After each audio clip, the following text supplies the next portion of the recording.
You're listening to Stealing from Wizards, Volume 2, Burglary, by R.A. Consul.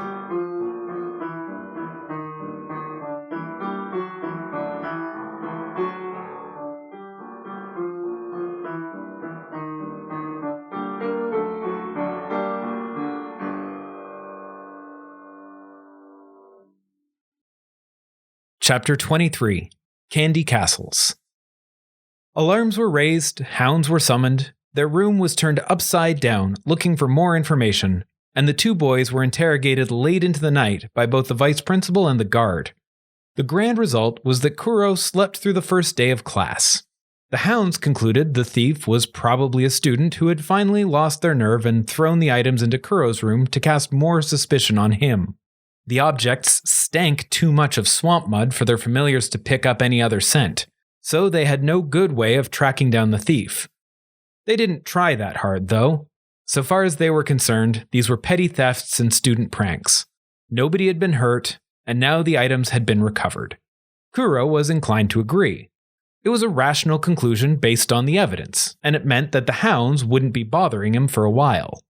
When the noise of students returning from class finally roused Kuro, he shuffled out to find Arthur and Charlie excitedly discussing their new clues in the lounge, accompanied by their familiars. At least Kuro assumed the squirrel scampering over the sofa was Arthur's. It might just be one of the braver residents of the autumn forest. "No Marie?" Kuro asked as he navigated between Henrietta's legs to get a space on the couch. "Library," said Charlie with a shrug that told Kuro she'd tried and failed to get her roommate to come home with them. "She said she wanted some peace and quiet," explained Arthur. Kuro waited for some indication that Arthur found that suspicious or noteworthy, but instead he justified it. "She still feels bad about ruining the boat yesterday." "Are people still being mean to her?" asked Kuro. "Not to her face," said Charlie. "But you know how rich kids are, all talking behind her back and tittering behind their fans? None of them have the guts to actually say anything to their face because they're afraid she'll beat them up." It never failed to amaze Kuro how afraid wizards were of a fist fight. Despite being able to hurl lightning and conjure beasts from nothing, the idea of getting punched made most wilt like a rose in the desert. It was especially silly since, so far as Kuro knew, Marie had never been in a fight. She had angry eyes and a good collection of swear words. That, and coming from the Blandlands, was more than enough to give her a reputation as a brute. "I don't blame her for wanting to hide," said Kuro. "You solve all your problems by hiding," accused Charlie. It was a fair assessment. "Want to solve the mystery with us? Arthur was telling me about all the clues you found last night." "We didn't really find them," said Kuro. "Someone left them in our room." Charlie crossed her arms and scowled at Kuro. "Stop spoiling it," she said. "You're letting facts get in the way of good stories." Arthur recoiled in horror, clutching his notebook to his chest. Kuro plunged in to try to rescue the situation. "What did you learn?" he asked. Shaken free of the terrifying grip of Charlie's whimsy, Arthur turned to share his precious clues. "I examined the stolen items before the hounds arrived," he said. "Each one was expensive, but none of them very special. They weren't enchanted or unique, and I think they were all new. Except for the mud, they were in good condition, no signs of wear." "What do you think that means?" demanded Charlie. "I'm hesitant to speculate," said Arthur. "It was a mistake to theorize before one has data." Charlie pressed him for more. Arthur yielded only a little. "It seems like they weren't very personal. They weren't the kinds of things that could be located using a finding charm. Also, they were covered in a very smelly mud, so the hounds couldn't get a good scent off them." "So we're dealing with a clever thief," concluded Charlie. "Perhaps a rival of the Winking Weasel. Kuro, do you have a nemesis from Detritus Lane whose pride you wounded, and now they seek to prove their thieving superiority and frame you in one fell swoop?" "Not that I know of," said Kuro. Charlie was disappointed at the lack of cooperation with her flights of fancy, but at the same time, eliminating one theory just gave her the opportunity to come up with new ones. Her next idea was cut short, though, by Arthur offering more inconvenient facts. "They don't have to be very clever. Every student at the school learned the finding charm last year. We all know what things it works for." "Fine," said Charlie. "Be boring if you want." "It's not boring," defended Arthur. There are very interesting things we learned in the stolen objects. For one, the jewelry box was empty. The thief could have taken valuable jewelry, but left it and took the box. Also, there were some small animal prints on them, maybe a monkey's paw. Also, Arthur paused for dramatic effect, which was somewhat diminished by his inexpressive tone. Kuro's name was in the journal. Charlie clapped with delight and celebrated Arthur saving the most salacious piece of evidence for the end. Arthur continued his revelation. The book appears to be a diary, but only the first 3 pages were filled in. Most of the writing had been ruined by being soaked in the mud, but Kuro's name was definitely in there. Charlie was absolutely delighted, and Kuro was shocked, but not in the same way as Charlie. "How did you find out what was in the book?" he asked. Arthur went silent and pale. "Did you," Kuro said, pointing an accusing finger at his roommate, "Arthur Wood, son of the Knight Commander in the Royal Guard, tamper with evidence?" Arthur shrank, and his skin changed to blend in with the wall behind him as he tried to hide from his shame. "I only peeked a little," he said in a whisper. Charlie cackled with delight and threw an arm over Arthur in congratulations for his risky clue collection. Kuro laughed along. He enjoyed catching Arthur in less than upright behavior. Sleeping through the first day back turned out to have been a terrible miscalculation. While it hadn't really been a choice, Kuro regretted it. After spending the week before solstice doing nearly nothing, they were making up for lost time. Every class started a new unit, and information was being thrown at them as if they hadn't spent the past couple weeks having the knowledge drain out their ears. Mrs. Lovelace introduced superpositional logarithmic field theory and numerology on the same day that Mr. Oganov started rotational kinetics and evocation. So far as Kuro could tell, both had stopped speaking English and were just reciting the same elven poetry that Miss Friggard was teaching. By the end of the first week, Kuro's brain had been tied in knots. Whenever he thought he understood something, the teachers would say something completely contradictory and knock over the shaky structure of understanding that he'd built. In evocation, when they were all attempting to get fans to spin, Kuro was, for once, the first to succeed, but it was just another failure in disguise. Mr. Oganov asked Kuro to tell the class what he'd done. When Kuro explained that he'd just made the wind blow and that got the blade spinning, half the class laughed at him. He didn't fully understand what he'd done wrong, and after Oganov explained, he understood even less. "Your results are exemplary, but your theory is a little off," said the teacher in a loud, encouraging voice. "The spinning fan forces the air to move. You can't create wind directly. Turbulent airflow, you see, interrupts and alters thought patterns.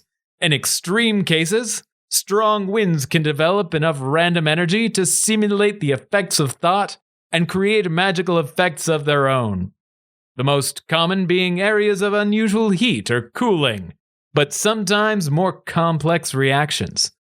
There have been examples of purple snow or glass spires being formed during extraordinary storms. Fascinating, right?" Oganov looked around the room to confirm that the students found the subject as riveting as he did. Most had returned to trying to get their own fans to spin, but he continued regardless. "Driving air currents is impossible to do with magic.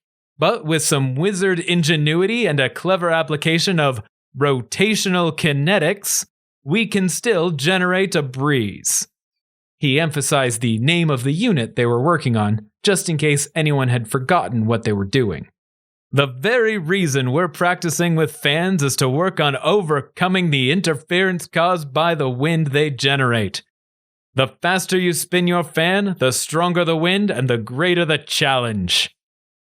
Kuro was deeply confused by what Oganov had said. He recognized that he had done something incorrectly, that he was supposed to be spinning the fan to make the wind blow, not the other way around. That was just the same thing backwards, though. It wasn't impossible. Making the wind blow wasn't just possible, it was easy. Often too easy. Kuro sometimes had trouble making it stop. Kuro's first instinct was to assume that he was wrong. He did not know very much. Every class he attended reminded him of that fact. He had spent his life in hiding and had grown up in a strange place doing strange things. He probably just didn't understand what he was doing, and clearly the wizards of the school knew how magic worked, as they were very good at it. The problem with that explanation, though, is that Kuro was doing it. He could get the wind to blow. He could smuggle gold through the veil. Impossible things, apparently.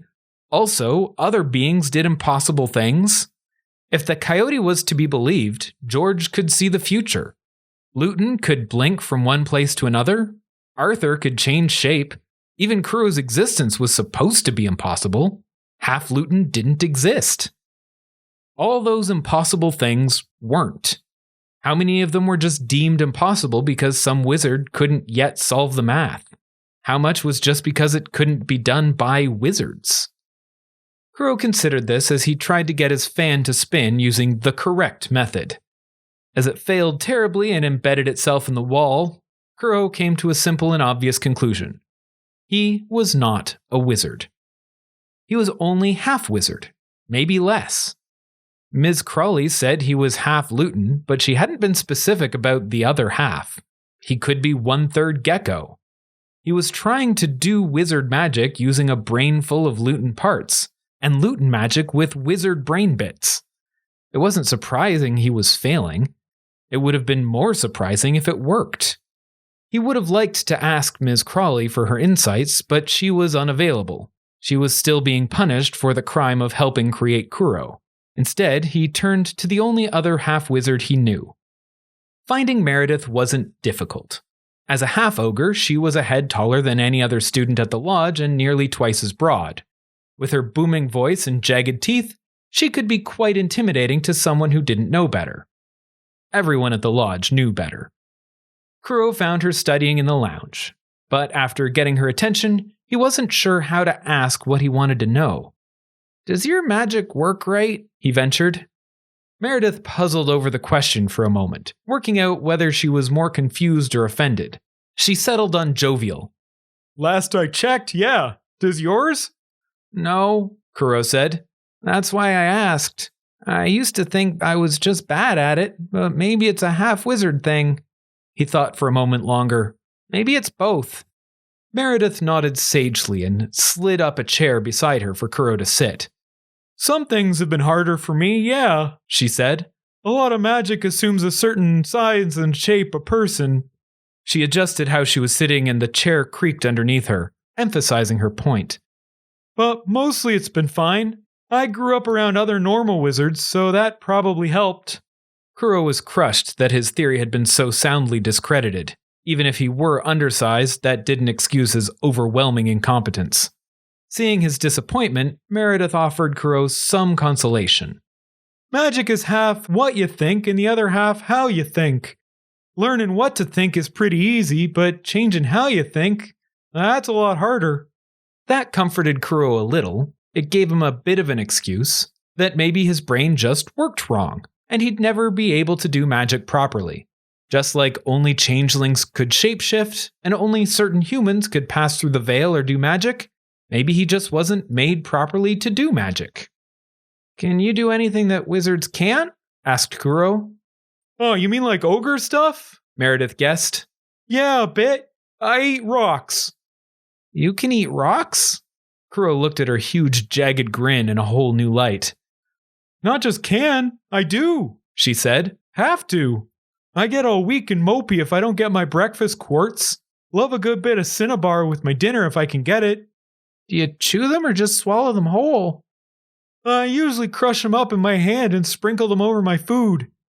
"You can crush rocks in your hand?" asked Kuro in astonishment. "That's incredible." He was going to say impossible, but he was coming to understand that impossible was a very individual thing. Meredith shrugged as if it were no big deal at all. The conversation with Meredith had the unexpected side effect of giving Kuro some ideas about how he might help Bindle learn wizard magic. He excused himself and ran to their usual meeting place. As he slid into the overgrown graveyard, he was greeted with the familiar squeaking complaint. "You are late," said Bindle. "I have practiced. Watch and see." The Luton performed the familiar summoning ritual flawlessly. Every syllable and movement better than Kuro could hope to achieve himself. He must have spent the entire holiday doing it over and over. Kuro applauded the performance and congratulated Bindle on his progress. "It is not working," Bindle argued. "It is how you told me. You told me wrong." Doing it right is only part of it," said Kuro. "You also have to think right." "I am thinking right," said Bindle. "I am thinking the things you said. You said them wrong."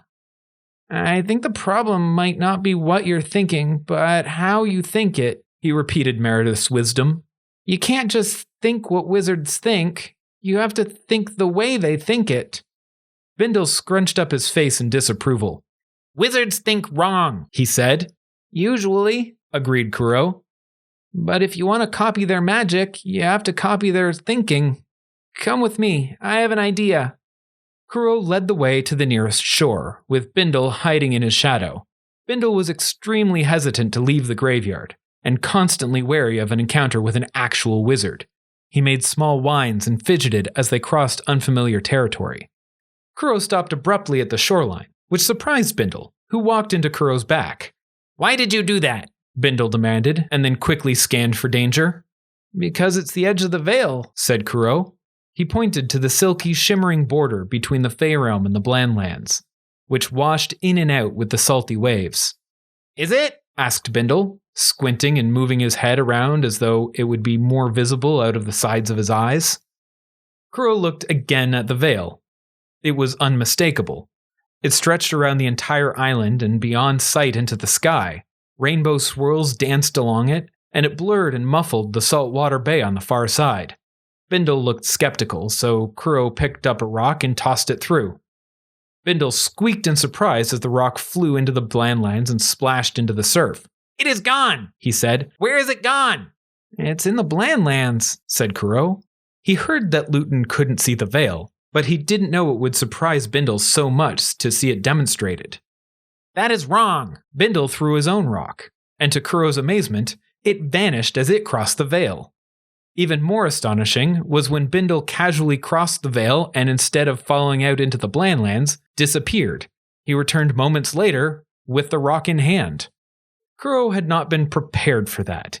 He had planned to use the veil to help Bindle think about the world more like a wizard, but Kuro hadn't considered just how deep a rift there was. He would never have imagined that the difference could extend to a rock. Rather than it being a clever, instructive lesson in wizard thinking, Kuro ended up doubting everything he had ever perceived. Not only could Bindle not see the veil or the blurry Blandlands beyond, but he couldn't hear the waves. On the other hand, Bindle could still hear Kuro after crossing the veil. What appeared to be miles of Blandlands water between Avalon Island and the far shore to Kuro was just a couple of uninterrupted feet for Bindle. There was no border or edge to speak of. When Kuro complained that the distances didn't make any sense, and the island's shoreline was so much smaller than the land that surrounded the huge saltwater bay, Bindle pointed out that Kuro had no problems with the fact that his satchel had room for a chair and desk inside it. After considerable argument and sinking several rocks into the bay, both ended up mentally devastated. What they saw, what they felt, and the sounds that reached their ears, all of them were in conflict. But all were demonstrably true. It was the sort of problem that could only be adequately remedied by a heavy application of chocolate. Fortunately, Kuro had some. Kuro had nearly forgotten Bindle's gift and all the fuss over the veil. He retrieved the small white box from his bag and presented it to Bindle. "Happy solstice." Bindle examined the box carefully, expecting some sort of vicious trick.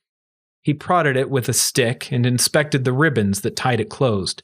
"What is it?" Bindle asked, without risking opening the dangerous container.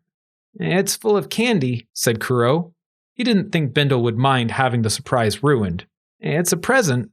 Still wary, Bindle cautiously undid the ribbon and the box started to bloom. The sides unfolded and stretched out. A gingerbread palace with colored sugar windows, frosting crenellations, and candy minarets constructed itself. A chocolate train on a licorice railroad drove in circles around it, puffing out cotton candy smoke.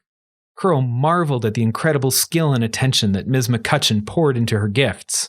It was both a work of art and a feat of magic that Kuro couldn't imagine how to even begin replicating. Bindle was overcome. "It is for me?" he asked in awe and wonder. "Yup," said Kuro. I hope you like it. Careful with the licorice witches, they're pretty gross. Bindle hesitantly plucked a chocolate guard from in front of a toffee tower and gently, almost reverently, bit its head off. As he chewed, his entire bearing changed. His tense expression melted away. His whole body softened and drooped, and he began to weep openly. It is so good, he said while chewing. I didn't know you liked chocolate so much. I didn't know either, replied Bindle as he bit into the torso of the chocolate guard. The caramel filling flowed out into his mouth, and he nearly collapsed with pleasure. Have you never had it? Kuro asked once Bindle had recovered enough to speak. No, said Bindle. It was never given to me. Kuro had clues that Bindle had strict parents and a difficult life, but hadn't known the depths. Even Kuro had managed to scrounge some chocolate for himself in his days under the thumb of Phineas Hearn. Bindle, after adequately savoring the guard, turned to Kuro and said, Your promise is done. Kuro felt the knot of obligation to give chocolate to Bindle untie from his chest. He had chosen the gift because of the promise, but hadn't thought it would be the end of it. He'd expected the Luton to hold him to chocolate delivery duty for the rest of his life. Kuro wondered whether the Luton was so overwhelmed by the experience that he was being uncharacteristically reasonable. Then Bindle carefully plucked each of the chocolate pieces off the Candy Palace and began to diligently eat his way through them. Don't you want any of the other bits? Kuro asked. Bindle stared at Kuro blankly for a while, and then realized what Kuro meant. I can have it all? Kuro nodded. Bindle's jaw dropped, and he stared at the pile of sweets before him. It is too much. I cannot eat it all. Just take it with you, replied Kuro, laughing. Save some for later. I cannot. Bindle looked at the treats in a way that Kuro recognized from his own life. He couldn't take them home safely. His strict parents, who had refused him chocolate to this point, would obviously be upset at him having a whole confection palace. Do you have anywhere good to hide it? Kuro asked. It will get wet and dirty, Bindle replied. You can keep it in my bag if you want, offered Kuro. You will not eat it? Bindle said, suspicious that the monster would devour the lot. I won't, said Kuro. I can promise if you need me to. Bindle wrestled with that idea and seemed to surprise himself by saying, No, I believe you. Thank you for listening to Stealing from Wizards. If you liked our show, please consider rating or reviewing on iTunes. If you want to support this podcast or just can't wait for the next chapter, the full book is available on Amazon, Kobo, and Indigo. Our theme music was written by Camille Saint-Saëns, transcribed by Franz Liszt, performed by Rebecca Verdun, and used with permission. This episode was produced by Jim Tigwell.